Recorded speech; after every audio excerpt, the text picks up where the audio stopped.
Kita ulang kembali sejumlah berita pilihan dari Bali.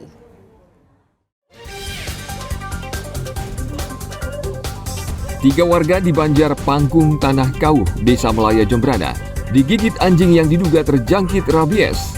Salah satu korban adalah bocah berusia 5 tahun.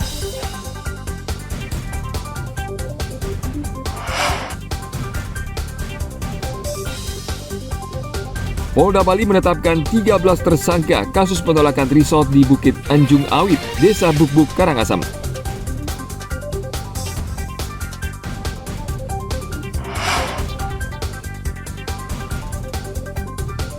Warga di Desa Sorangan, Denpasar menggantungkan hidup dengan bertani rumput laut dan tetap bertahan hingga saat ini.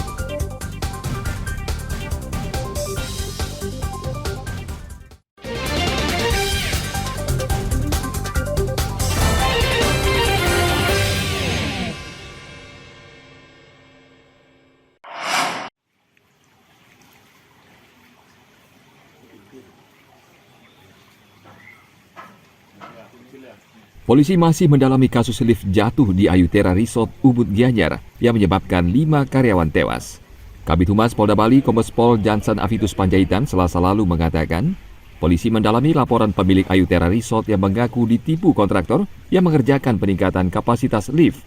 Laporan dugaan penipuan tersebut dilaporkan ke Polda Bali pada hari Minggu 10 September lalu oleh pemilik Ayutera Resort Vincent Juwono. Menurut Vincent, pada 9 November 2022, ia meminta kontraktor mengerjakan proyek peningkatan kapasitas lift dan disanggupi. Namun yang terjadi justru sebaliknya, lift jatuh dan menewaskan 5 orang.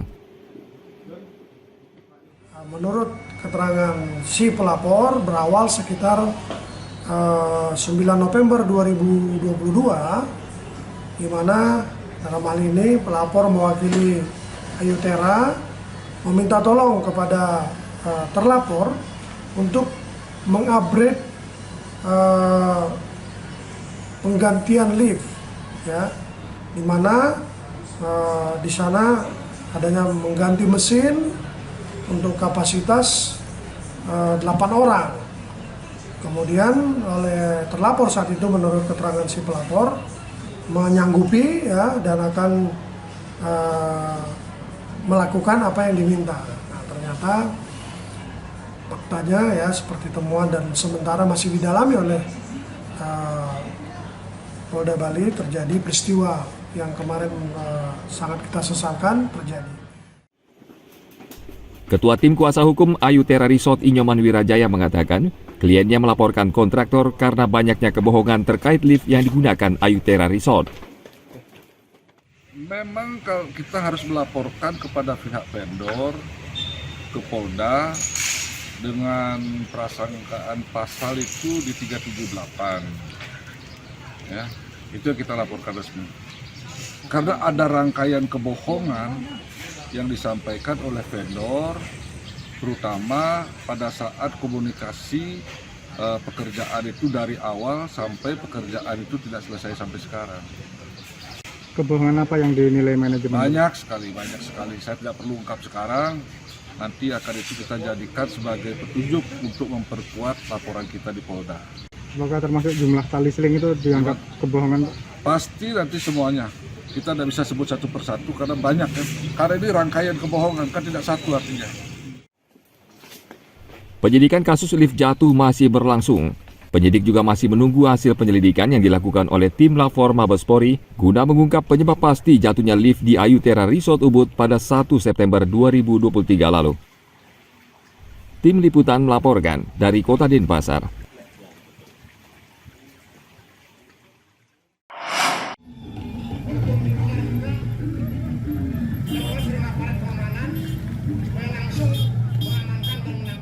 Polda Bali Rabu lalu menetapkan 13 tersangka kasus penolakan resort di Bukit Anjung Awit, Desa Bukbuk, Karangasem.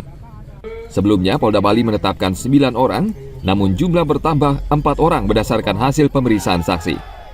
Di antara 13 tersangka, 4 diantaranya adalah perempuan. Dilakukan pemeriksaan terhadap 6 orang terkait dengan peristiwa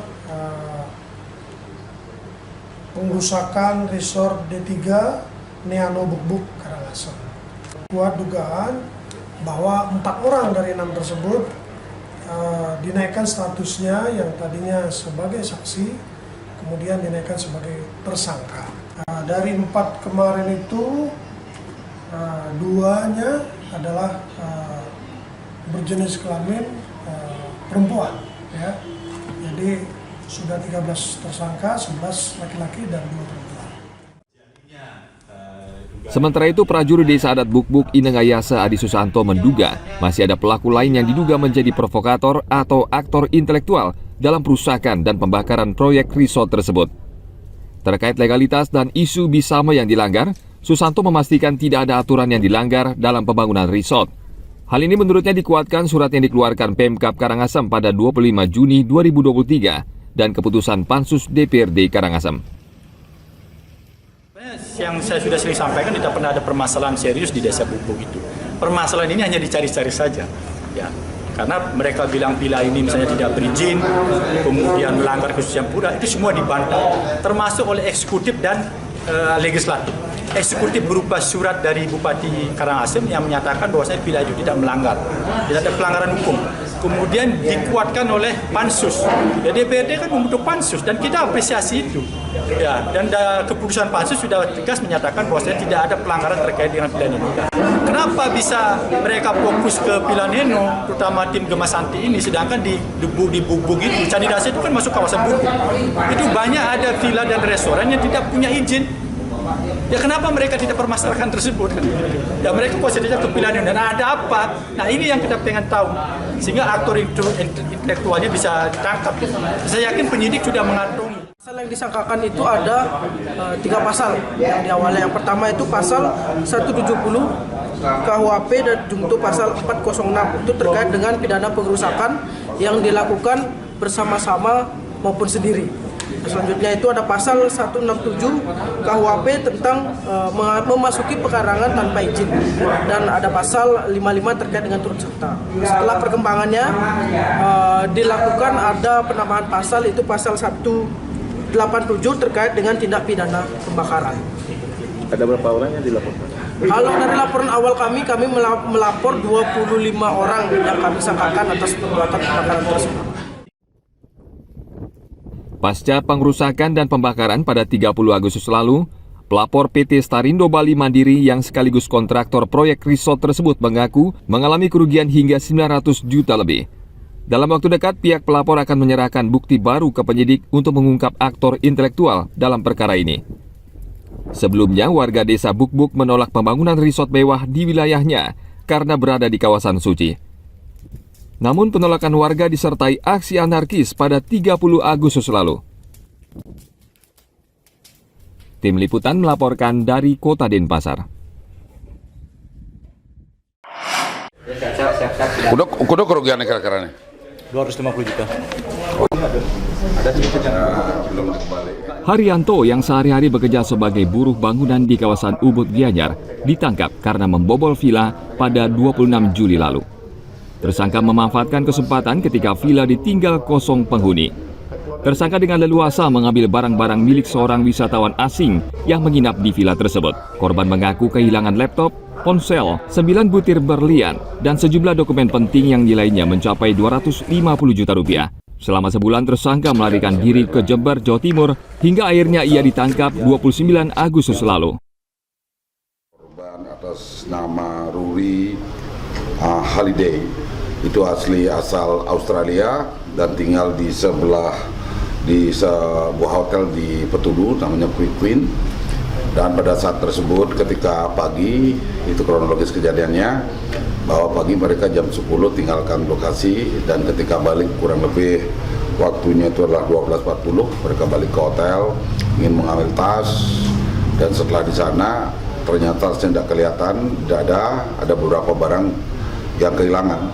Nah, seperti apa yang kita lihat ada di sini, ada sebuah barang yang namanya matchbox, ya ada juga kita lihat seperti ini. Ini adalah mikrofon kita, ya mikrofon yang digunakannya, dan juga ini handset yang mereka ambil dengan peralatan yang dilukakan ini. Dan kurang lebih korban total seluruh termasuk tas ini ya kita kembangkan termasuk tas ini, dan kurang lebih korban keseluruhan adalah kurang lebih 250 juta. Tersangka mengaku sebagian harta benda korban sudah habis dijual dan uangnya digunakan untuk berfoya-foya. Kini, ia ditahan di Polsek Ubud dan diancam hukuman 7 tahun penjara.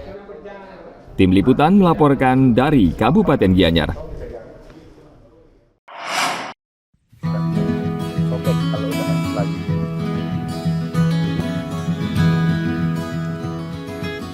Warga di Desa Seragan, Kota Denpasar, sudah lama menggantungkan hidup dengan bertani rumput laut. Walaupun harus menghadapi persaingan, usaha rumput laut ini tetap menguntungkan bagi petani di Desa Serangan. Salah satu yang menyebabkan mereka bisa bertahan adalah permintaan yang tinggi dari industri di Surabaya dan kota di Pulau Jawa. Kalangan industri membutuhkan rumput laut untuk dijadikan bahan baku pupuk untuk tanaman. Ganggang laut apa? Ganggang laut. Iya. Ini diekspor kemana, Pak? Ini kita belum ekspor, Pak, masih kita kirim lokal aja. Lokal Iya. lah. Ini untuk bahan apa, Pak? Ya ini sih katanya sih yang dari industri di Surabaya katanya untuk pupuk. Pupuk ya, pupuk Iya. tanaman ya, Pak? Iya. Pupuk tanaman ya. Ini sekali panen berapa kilo dapat, Pak? Jadi tadi kalau sampai 10 karung gitu. 10 karung ya, sekali naiknya, Pak ya. Ini udah kita kirim yang udah kering, Pak. Berapa, Pak, Yang sekali kirim? lah 2 ton. 2 ton ya, Pak. Itu membutuhkan waktu berapa hari, Pak, ngumpulin? Lama. Sebulan Karena ya? apa ya, prosesnya kan ini ngambil di laut, jemur, macamnya. Jadi masih diminati, Pak ya, oleh industri ini, Pak ya. Desa Serangan bisa dikatakan salah satu sentra yang memproduksi rumput laut. Rata-rata petani di sini bisa menjual hingga 2 ton. Hasil panen rumput laut ini tidak bisa dipastikan karena tergantung dari proses pengambilan di dalam laut. Proses membudidayakan rumput laut ini memakan waktu lama, mulai dari pengambilan hingga pengeringan memakan waktu 2 bulan. Ana Agung Gede Agung melaporkan dari Kota Denpasar.